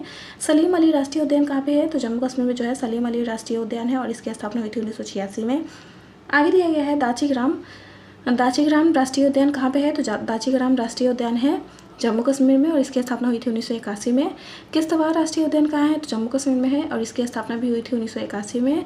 हेमिस राष्ट्रीय उद्यान कहाँ है? तो लद्दाख में है और इसकी स्थापना हुई थी 1981 में। पीन वैली राष्ट्रीय उद्यान कहाँ है? तो हिमाचल प्रदेश में पीन वैली राष्ट्रीय उद्यान है, इसकी स्थापना हुई थी 1987 में। ग्रेट हिमालयन राष्ट्रीय उद्यान कहाँ है? तो हिमाचल प्रदेश में है और इसकी स्थापना हुई थी 1984 में। दुधवा राष्ट्रीय उद्यान कहाँ है? तो दुधवा राष्ट्रीय उद्यान है उत्तर प्रदेश में और इसकी स्थापना हुई थी 1977 में। और इंद्रावती राष्ट्रीय उद्यान कहाँ है? तो छत्तीसगढ़ में इंद्रावती राष्ट्रीय उद्यान है और इसकी स्थापना हुई थी 1981 में। और गुरु घासीदास राष्ट्रीय उद्यान कहाँ है? तो छत्तीसगढ़ में गुरु घासीदास राष्ट्रीय उद्यान है जो कि इसकी स्थापना जो है 1981 में हुई थी। तो ये सभी जो है राष्ट्रीय उद्यान के बारे में बताया गया था। आगे हम लोग देखेंगे राष्ट्रीय बाघ संरक्षण प्राधिकरण के बारे में, यानी कि नेशनल टाइगर कंजर्वेट इन अथॉरिटी के बारे में। तो इसमें दिया गया है राष्ट्रीय बाघ संरक्षण प्राधिकरण की स्थापना कब हुई थी? तो राष्ट्रीय बाघ संरक्षण प्राधिकरण की स्थापना हुई थी 1973 में और इसका उद्देश्य क्या था? तो बाघों का सर्वांगीण रूप से संरक्षण करना था। और नेतृत्व किसने किया था? तो कैलाश सांखला ने जो है इसका नेतृत्व किया था। और इसका शुभारंभ कब हुआ था? तो 1 अप्रैल 1973 से इसका शुभारंभ किया गया था और इसको जो है जिम कॉर्बेट राष्ट्रीय उद्यान से बाघ परियोजना प्रारंभ की गई थी, यानी कि जो राष्ट्रीय बाघ संरक्षण प्राधिकरण है इसकी शुरुआत जो है जिम कॉर्बेट राष्ट्रीय उद्यान राष्ट्रीय पार्क से हुआ था। और नाम में परिवर्तन जो है कब हुआ था? तो 4 सितंबर 2006 को बाघ परियोजना निदेशालय का नाम जो है बदलकर राष्ट्रीय बाघ संरक्षण प्राधिकरण कर दिया गया था। और इसमें जो है विशेष क्या है, तो जनवरी 2011 को जो है केंद्रीय पर्यावरण मंत्रालय ने राष्ट्रीय बाघ संरक्षण प्राधिकरण के विकेंद्रीकरण की प्रक्रिया को आगे बढ़ाते हुए 3 क्षेत्रीय कार्यालय नागपुर, गुवाहाटी, बेंगलुरु में स्थापित किया था। और केंद्रीय पर्यावरण जो है वन एवं जलवायु परिवर्तन मंत्रालय ने केंद्र योजना जो है केंद्र प्रायोजित योजना जो है वो प्रोजेक्ट टाइगर के तहत मध्य प्रदेश के माधव राष्ट्रीय उद्यान को देश के 58वें बाघ अभयारण्य के रूप में जो है अधिसूचित किया गया था।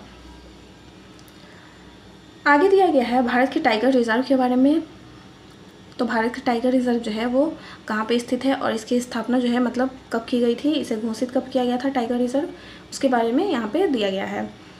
तो सबसे पहले बताया गया है कार्बेट टाइगर रिजर्व के बारे में। तो कार्बेट टाइगर रिजर्व कहाँ पे है, तो उत्तराखंड में है और इसे जो है घोषित कब किया गया था, तो 1973 से 74 में इसे जो है टाइगर रिजर्व घोषित किया गया था। राजाजी टाइगर रिजर्व कहाँ पे है, तो उत्तराखंड में है और इसे जो है 2015 में राजाजी टाइगर रिजर्व घोषित किया गया था। और रणथंभौर टाइगर रिजर्व कहाँ पे है, तो राजस्थान में जो है रणथंभौर टाइगर रिजर्व है और इसको जो है 1973 से 74 में टाइगर रिजर्व घोषित किया गया था।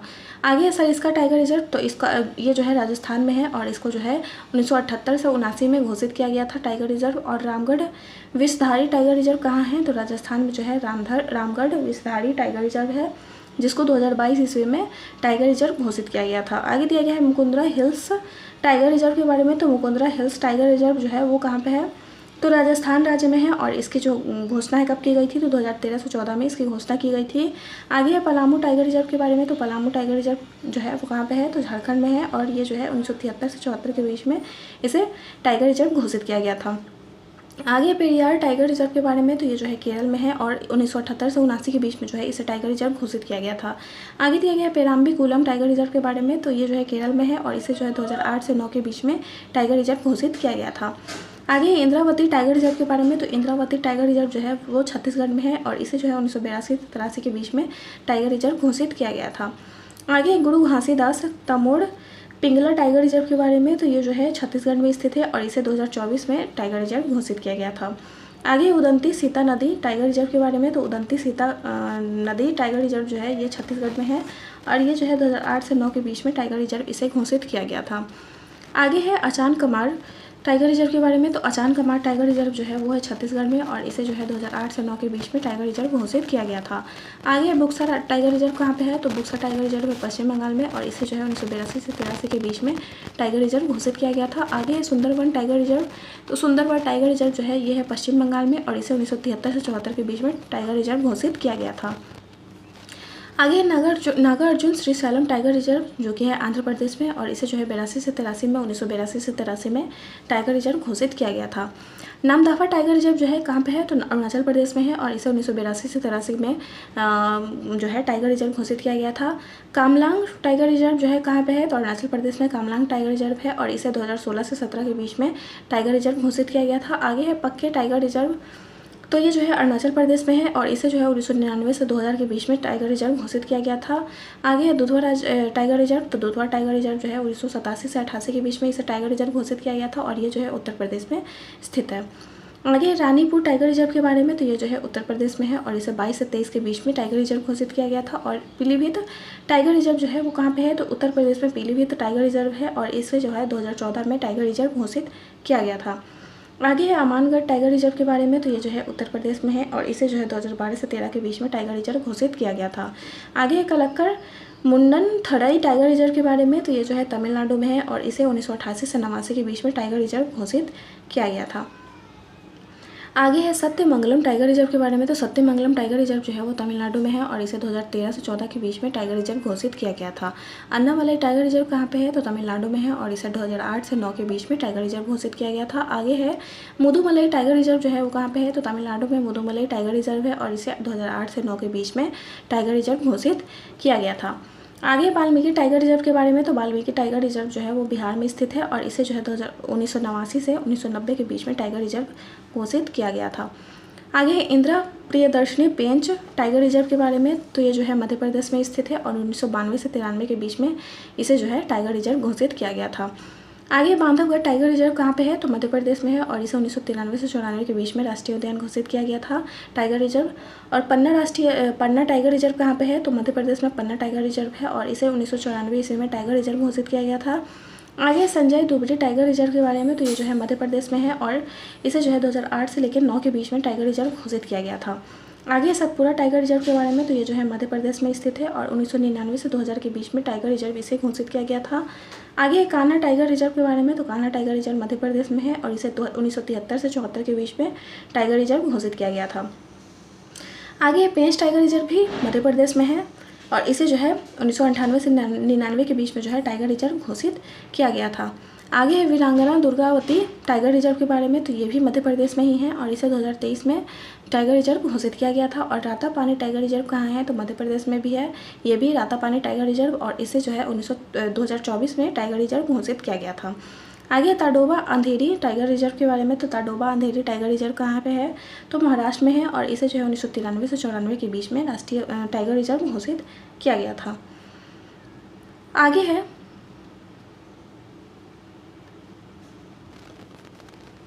सह्याद्री टाइगर रिजर्व जो है वो कहाँ पे है, तो महाराष्ट्र में सह्याद्री टाइगर रिजर्व है और इसकी जो घोषणा की गई थी वो कब की गई थी, तो 2009 से 10 के बीच में इसे टाइगर रिजर्व घोषित किया गया था।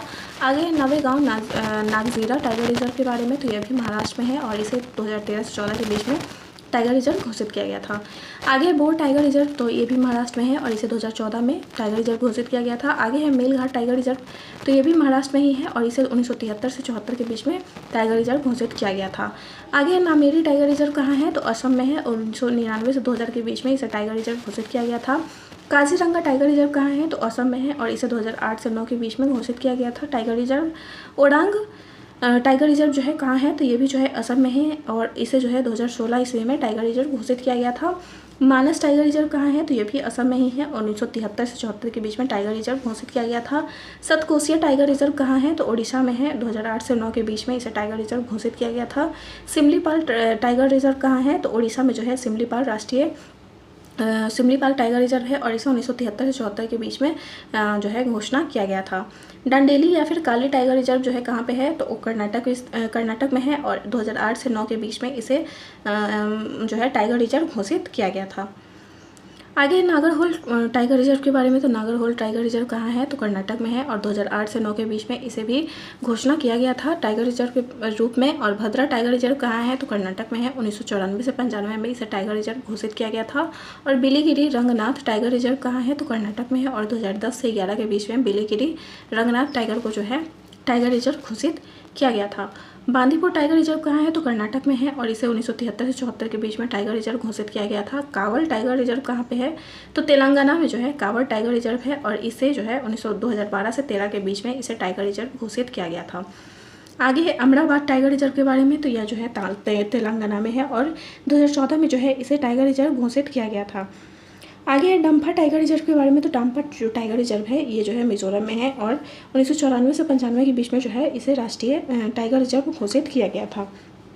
आगे है धौलपुर करौली टाइगर रिजर्व के बारे में, तो धौलपुर करौली टाइगर रिजर्व जो है ये राजस्थान में है और इसे 2023 ईस्वी में टाइगर रिजर्व घोषित किया गया था।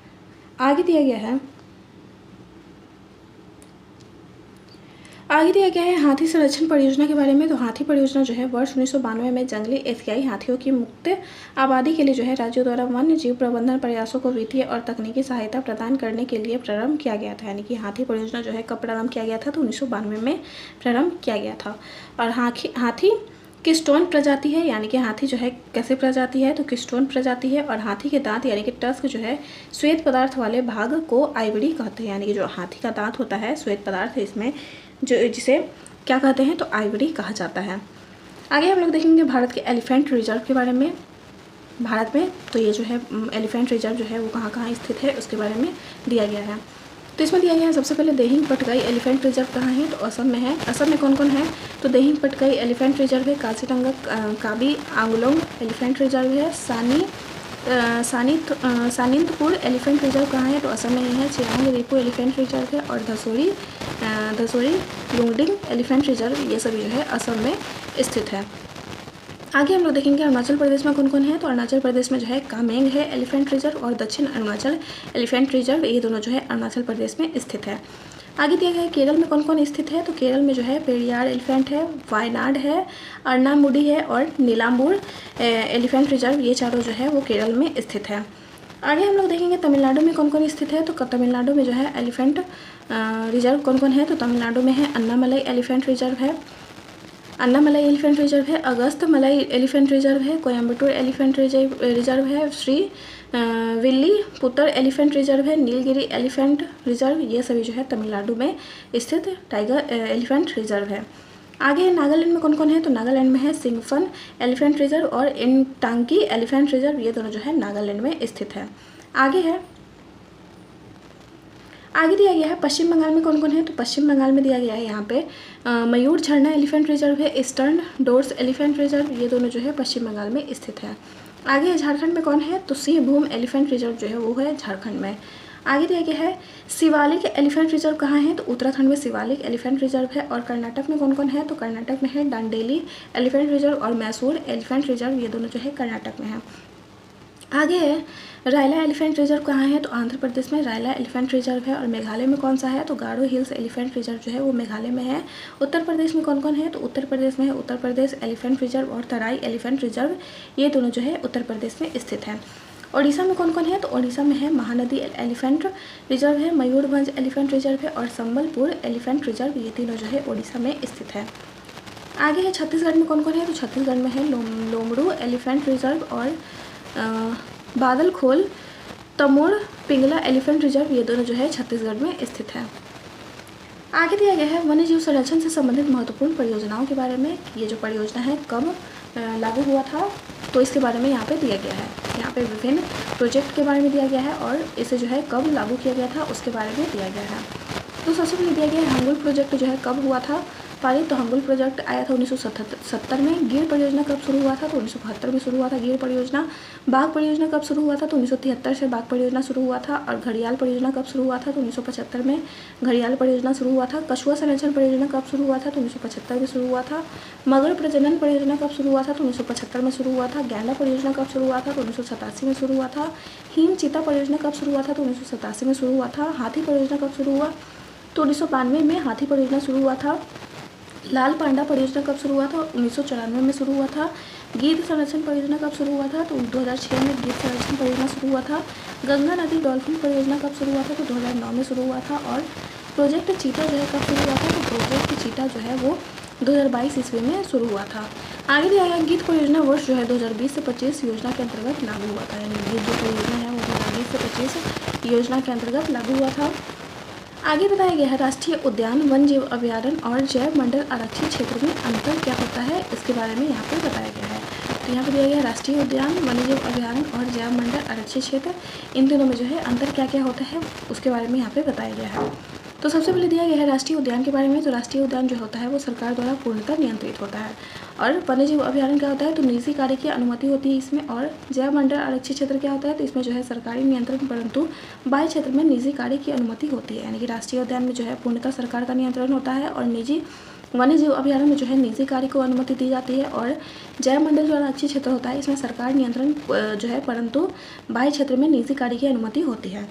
आगे दिया गया है कि किसी विशिष्ट पशु जैसे कि बाघ, दरियाई घोड़ा, हाथी व गैंडा हेतु निर्मित किया जाता है राष्ट्रीय उद्यान। और वन्य जीव अभयारण्य क्या होता है। तो जीवों की प्रजाति आधारित विविधता का संरक्षण करने के लिए वन्य जीव अभयारण्य जो है निर्माण किया जाता है। और जैव मंडल आरक्षित क्षेत्र किस लिए बनाया जाता है। तो संपूर्ण स्थानिक पारिस्थितिक तंत्र का संरक्षण करने के लिए जैव मंडल आरक्षित क्षेत्र बनाया जाता है। आगे दिया गया है सभी प्रकार की मानवीय गतिविधियों पर रोक लगाया जाता है किसमें। तो राष्ट्रीय उद्यान में जो है सभी प्रकार की मानवीय गतिविधियों पर रोक लगाया जाता है। और जबकि वन्य जीव अभयारण्य में जो है वाणिज्यिक गतिविधियों की अनुमति होती है। और जैव मंडल आरक्षित क्षेत्र में जो होता है वो बफर जोन में वाणिज्यिक गतिविधि की अनुमति परंतु कोड पर जो है निषेध होता है।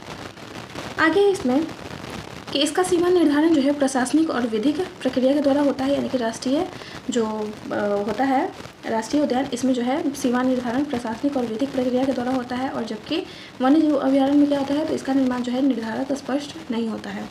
और जैव मंडल आरक्षित क्षेत्र में क्या होता है। तो इसका सीमा का निर्धारण जो है वो प्रशासनिक और विधिक प्रक्रिया के द्वारा किया जाता है। आगे दिया गया है कि पर्यटन की अनुमति होती है किसमें। तो राष्ट्रीय उद्यान में जो है पर्यटन की अनुमति होती है। और वन्य जीव अभयारण्य में जो है पर्यटन की अनुमति होती है। और जो जैव मंडल आरक्षित क्षेत्र होता है इसमें जो है पर्यटन पर प्रतिबंध लगाया जाता है। आगे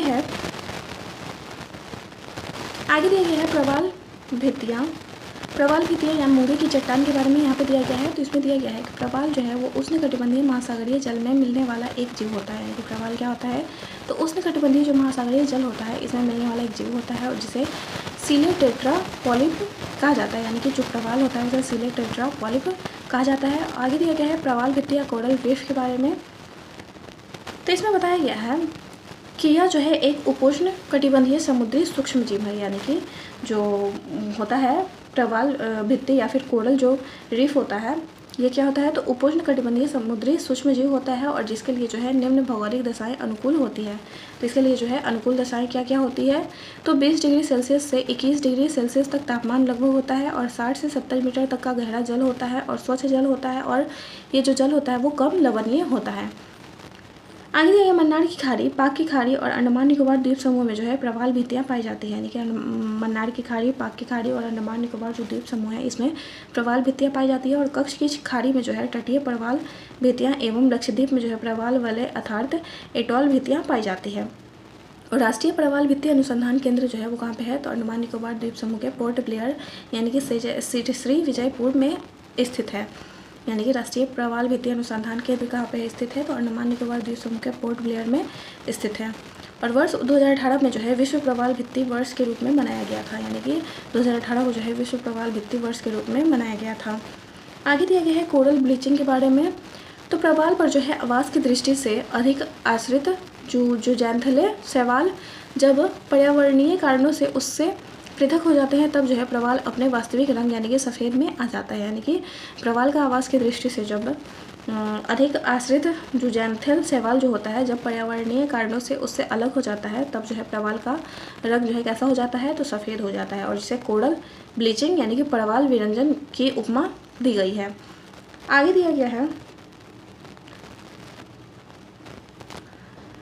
सो फ्रेंड्स आज का जो चैप्टर था हमारा वो आज का जो टॉपिक था हमारा वो कंप्लीट हो चुका है। आई होप कि आप लोगों को ये वीडियो अच्छा लगा हो। अगर आप लोगों को ये वीडियो अच्छा लगा हो तो प्लीज़ एक लाइक शेयर एंड सब्सक्राइब जरूर करना और इसे अपने दोस्तों को भेज दीजिएगा और हमारे चैनल को सब्सक्राइब कर लीजिएगा ताकि आगे आने वाला जितना भी वीडियो होगा वो आप सभी तक पहुँच जाएगा।